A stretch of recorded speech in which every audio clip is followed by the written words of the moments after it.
Hello there, this is a Hot Wheels van I got cheap off Amazon. Since there's been many reimagining of the Scooby cartoons over the years, this is my little nod to one of my favourite cartoons I used to watch growing up. So while you see me struggle to get the van out of the little cover case, let's start scratching that build.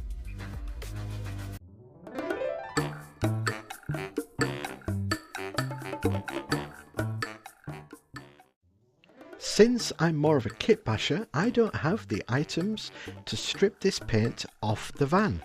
Plus, I know if I start sanding the paint off with my monkey hands, I'll end up with just 4 wheels. So I'm just going to get this prepped straight for priming. I'm going to use a wheel from a plain model kit for the spare wheel that goes at the front of the van. It's time to prime my mystery machine, and for that I'm just going to use a rattle can or spray can of grey primer. I do this outside as those fumes can be nasty, so always wear a respirator or some sort of mask to keep them fumes from getting into your lungs. With the primer dry, I'm using a Vallejo blue I mixed with a little white to tone down the blueness. And once that is all dry, I can take off the masking tape from the wheels and windscreen. Now this is the part I've basically had squeaky bum time over. For all the green bits, I'm going to have to do this freehand painting. So a quick check from my reference photo before I use some Vallejo green. And while I mentally prepare myself, let's stick a code word in here. If you want to leave a comment, put this code word in the comments so I know you got to 2 minutes before zapping to the glam shots. And the code word is Captain Cutler. Some quick shots of me putting down the green. And I do believe you can feel the concentration oozing from the mobile device or TV that you're watching it from. Not really, I'm just making that up.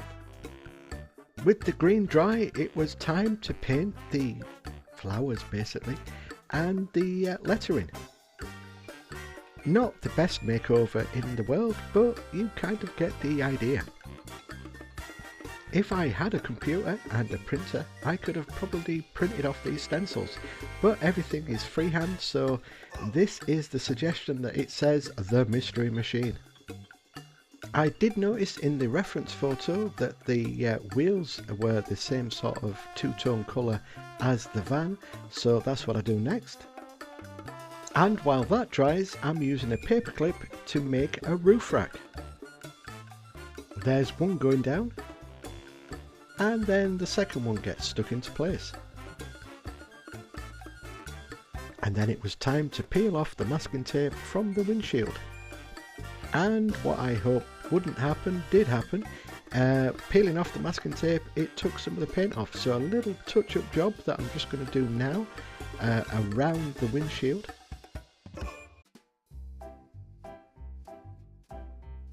If you've been following me from the start, you'll remember George, the alien skull from season 2. I received more hate than love for this guy, so I had to let him go sadly. He's making a one-off comeback for this build, but I need to make some alterations first. Oh, and don't panic, he's not talking in this one, because I've just pulled his jaw off! As you'll have already seen in the banner for this video, the mystery machine will be driving out of George's open mouth, so I need to do a little nip and tuck, correct the jaw and add fangs. I start with coffee stirrer sticks. I got the other half to obtain since I'm still banned from the local coffee shop for taking more stirrers than I should have. Anyway, that's just a minor incident. I'm using the coffee stirrer sticks just to heighten the jawline a little bit. This is actually trickier than I thought, and if you spot now, I've actually got the jaw the wrong way round. That's why it's making it difficult. I didn't spot this until after I'd put everything else on, so a big faux pas from me. Anyway, I'm going to use some tin foil, kitchen foil, just to bulk out either side of the jaw, and then I'm going to use some milliput just to go around it. A dramatic shot of me putting on black latex gloves. This milliput is 2 halves of equal amounts that you just mash together. The gloves are because if I don't wear gloves, then this stuff just makes your hands black and takes ages to get off. So anyway, once it's all mashed together, I'm just going to put it onto the skull.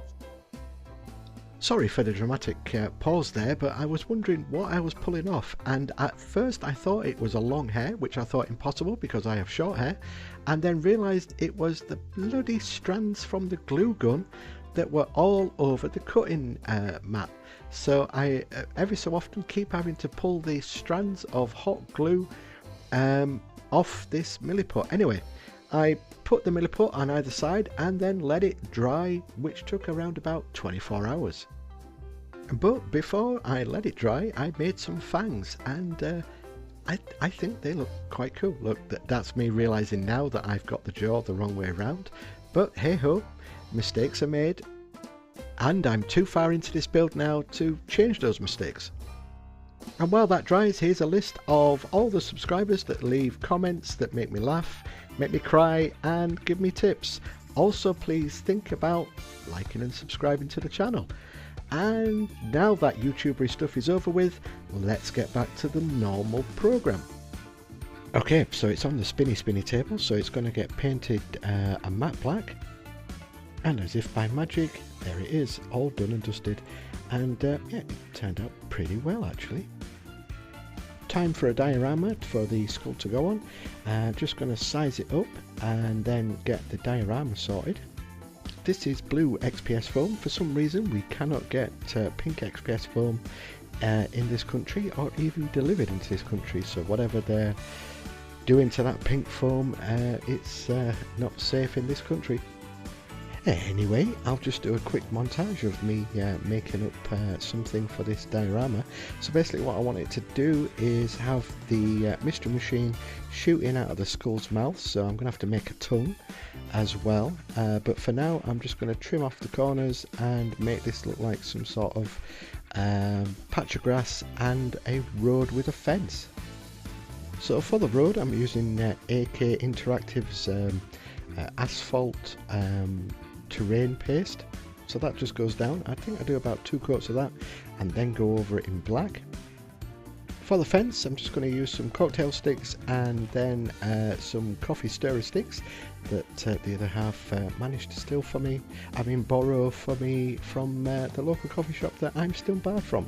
Long story, explained it before many times in different videos, I don't have to go into it again. I chopped the rounded ends off both sides and then rough the wood with a steel brush just to give it a little bit of a texture. I carefully halved the coffee stirrer sticks with a hobby knife and then just simply stick it onto the cocktail sticks. I tidy up the fence just to make it look more fancy, and then splodge some watered down PVA glue all over the remaining bit of blue XPS foam. I'd love to get one of those grass applicator things, but boy, they are pricey, and I don't trust myself in making my own homemade version, so I'm just going to have to sprinkle some grass onto the PVA glue. I seasoned to taste with some different herbs and spices. These actually look okay once they're down, just gives it that little bit more different sort of texture and colours. And then onto the tongue, which I prepared off screen. It's just basically air dried clay with a bit of foil inside it just to bulk it out. So I'm just going to paint it red. While the tongue dries, it's time to paint the fence, which is just normal Vallejo, I think it's rawhide brown or something, I have no idea. A quick dry brush of white using the other half's makeup brushes to highlight all the top edges of the skull face. In the background you can see the tongue that I've applied some, I think it was green flubber with some resin, so just to make it a little bit more denser and thicker, and looks like slime coming off the tongue. And then it's time to assemble this project, which means it's time for the glamour shot. So all that's left for me to say is thanks very much for stopping by. If you like, please leave a like, comment and subscribe to the channel, all that YouTubery jazz. And until next time, keep scratching that build everybody. Thanks for watching.